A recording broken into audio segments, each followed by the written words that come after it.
vous, que Dieu vous bénisse. Est-ce que je peux parler sincèrement? Sincèrement pour les chrétiens, pour ceux qui se disent chrétiens. Est-ce que je peux parler sincèrement pour vous? Ça fait longtemps que j'observe. Ça fait longtemps que je suis éprouvé à cause de tout ce que je vois. Ça fait longtemps que je pleure au-dedans de moi parce que je vois que la masse est en train d'aller vers la perdition, que la masse se comporte de façon charnelle, alors que la Bible nous dit de ne pas marcher par là, mais de marcher par l'esprit. Par rapport à l'œuvre collective d'église que je fais avec les bien-aimés de mon église locale, je ne vais pas citer de nom et je ne vais pas citer d'église, mais pourvu que vous puissiez comprendre, que vous puissiez saisir et que vos consciences s'ouvrent, que vos yeux s'ouvrent, que vous puissiez être remplis de discernement. C'est important. La Bible nous dit aussi, ne vous conformez pas au siècle présent, mais que nous devons être renouvelés dans notre intelligence. Qu'est-ce que nous comprenons de la parole de Dieu que nous lisons? Nous chantons le Seigneur, nous disons Dieu est amour, mais qu'est-ce que nous comprenons réellement? Est-ce un slogan? Est-ce un slogan? Est-ce un mouvement populaire? Ou est-ce la foi de tout un chacun qui s'exprime par le Saint-Esprit de Dieu qui est censé vivre et nous conduire pleinement? Aujourd'hui, malheureusement, chez les chrétiens, il y a certaines personnes qui se sont démarquées, mais pas forcément dans le bon sens. La bénédiction de l'Éternel, elle est là pour enrichir tout un chacun. Elle est là pour enrichir le plus grand nombre. Lorsque Christ est venu, nous avons pu voir par sa marche l'étendue de sa foi. Il nous a montré la foi, il nous a montré le Père. Aujourd'hui, ce que nous appelons élite chrétienne, que nous appelons grands, ce sont juste des gens qui ont planté des églises ça et là, par-ci, par-là, qui sont éloquents, qui ont une équipe, un staff technique, des gens qui les entourent et des beaux costumes et qui parlent de façon éloquente. Est-ce que c'était ça l'œuvre de Jésus? Est-ce que c'était ça l'œuvre de Jésus? L'œuvre de Jésus dedans nous vise à montrer la foi à ce monde qui se perd par les fruits de l'esprit, pas par l'argent, pas par le m'as-tu vu, pas par le grandiose ou pas par les possessions territoriales. Voyez-vous, c'est l'œuvre de Dieu que nous faisons, c'est pas pour nous. Il semble malheureusement que plus d'un semble vouloir se faire un nom derrière le nom de Jésus. J'ai parlé récemment des francs-maçons. Même les francs-maçons sont pardonnables en vérité et je les en veux moins que les pasteurs francs-maçons. Les loups déguisés en brebis, c'est ceux-là les plus dangereux, c'est ceux-là les plus mauvais. Le franc-maçon, lui, il est dans son couloir. Ceux-là, ce sont des animaux, des bêtes, des chiens qui se cachent derrière le nom de Jésus pour profiter d'un plus grand nombre. C'est ça, l'extrême méchanceté en fait. Et ça, très peu de personnes ont le discernement pour le voir, pour le comprendre. Justement, c'est là où ça brille le plus. C'est là où ça fait le plus de bruit. C'est là où c'est plus grand. Vos critères sont charnels. C'est pour ça que vous ne verrez pas la main de Dieu. C'est pour ça que vous allez courir derrière les hommes et vous courez après des hommes sans que jamais rien de ce qui a été placé au-dedans de vous ne puisse s'exprimer et exprimer la puissance ni même la présence de Dieu. Une véritable église n'est pas là pour te pêcher le poisson ou te faire croire qu'elle le pêche pour toi, mais elle va t'apprendre à pêcher. Elle va t'apprendre à pouvoir te démener, à pouvoir te battre et à pouvoir vaincre les combats et l'adversité dans ta vie. C'est ça une église locale. Allez et faites de mes nations des disciples. Et nous faisons le perfectionnement des saints à l'église. C'est pas un spectacle. C'est pas on vient voir je ne sais pas qui.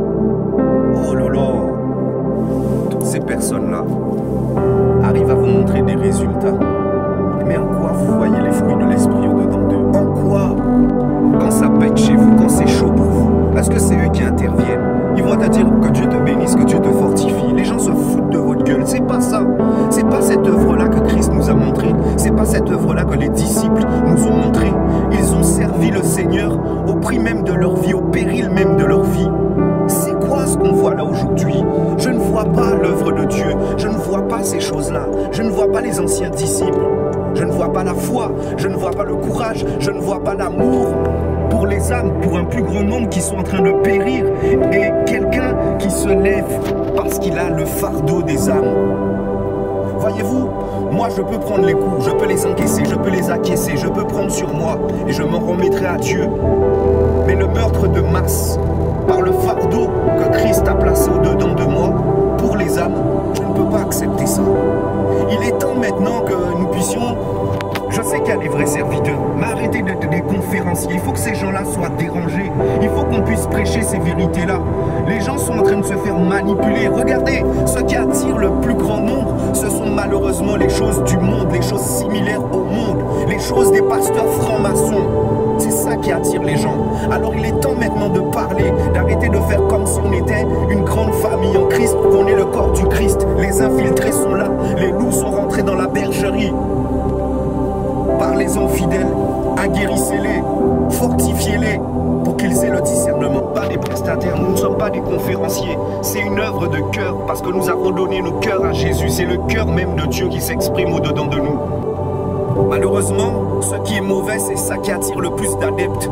Et là où il y a vraiment le cœur de Dieu qui veut s'exprimer pour bénir un plus grand nombre, eh ben les personnes, soit ils boycottent ou soit ils vont ailleurs. Oh là là, ben voilà.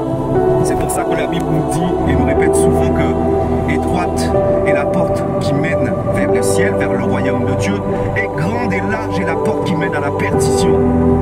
Moi je vous regarde, je vous observe, mais vous faites n'importe quoi. Là où il y a le plus d'adeptes aujourd'hui, c'est pas forcément là où que l'Esprit de Dieu est. À part vous montrer qu'ils ont un pouvoir financier, qu'ils ont un pouvoir médiatique, qu'ils ont un staff technique, des gens qui les entourent, eh ben ces gens-là ne montrent pas les fruits de l'esprit. Je ne vois pas les fruits de l'esprit dans de vos archibishops soi-disant, dans vos méga-church. C'est des bêtises. C'est des bêtises. L'œuvre de Christ était humble. Christ ne visait pas à nous montrer un résultat, mais il visait à nous montrer les fruits de l'esprit, la foi, la marche de l'esprit, par son esprit. Qu'est-ce que ces gens-là vous montrent? Ils sont similaires, ils sont semblables aux choses du monde, aux stars du monde, aux gens du monde, aux gens connus de ce monde. Tu veux gagner le monde, c'est pour ça que tu les suis. La Bible dit, à quoi me sert de gagner le monde si c'est pour perdre mon âme dans l'éternité? Réveillons-nous. Moi, perso, ça me fait mal. Ça fait longtemps que j'observe. Et je suis même dans l'espérance que certains pasteurs puissent aborder ce genre de sujet-là. Oui, les infiltrés sont dans les églises. Ce n'est pas toutes les églises qui servent Dieu. Ils vont vous donner la moitié du message de Dieu, mais le témoignage de ce qu'eux-mêmes sont et de ce qu'ils vous prêchent, parce qu'ils vont mettre, comment dire ça, des petits venins, des petites subtilités dans la parole de Dieu pour vous conduire à la perdition. C'est ça qui se passe. Des fois, vous avez l'impression que la personne vous prêche la parole de Dieu. Eh bien, subtilement, elle vous introduit du poison, du venin. Faites attention à vous. Que Dieu vous bénisse. N'oubliez pas de liker, de commenter, de partager. Je vous dis shalom. À très bientôt. Juste avant de vous quitter, peut-être que beaucoup voudront parler, mais dire, mes frères, mais qu'est-ce que tu racontes là? Même la France qui a ses travers, son hypocrisie, sa fausseté, même sa méchanceté, ils arrivent à faire des associations caritatives pour nourrir des bouches, Resto du Cœur, tout ce que vous voulez, Croix-Rouge française. Regardez dans notre communauté que nous disons chrétienne, tous ces pasteurs africains qui sont en train de vivre dans l'opulence et vous montrent l'opulence, mais n'ont pas à cœur de pouvoir évoluer dans ce domaine-là, avec toutes les personnes qui meurent de faim en Afrique, tous les enfants qui meurent de faim, toutes les femmes seules et âgées qui vivent, qui souffrent en fait. Christ est venu servir et non pour être servi. Réveillez-vous. Arrêtez d'appeler le bien mal et d'appeler le mal bien. Tout est inversé.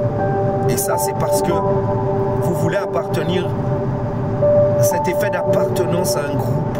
Cet effet de vous identifier à un homme. C'est pour ça qu'on est dans cet état-là. C'est pour ça que le monde va mal. Ouvrez vos yeux.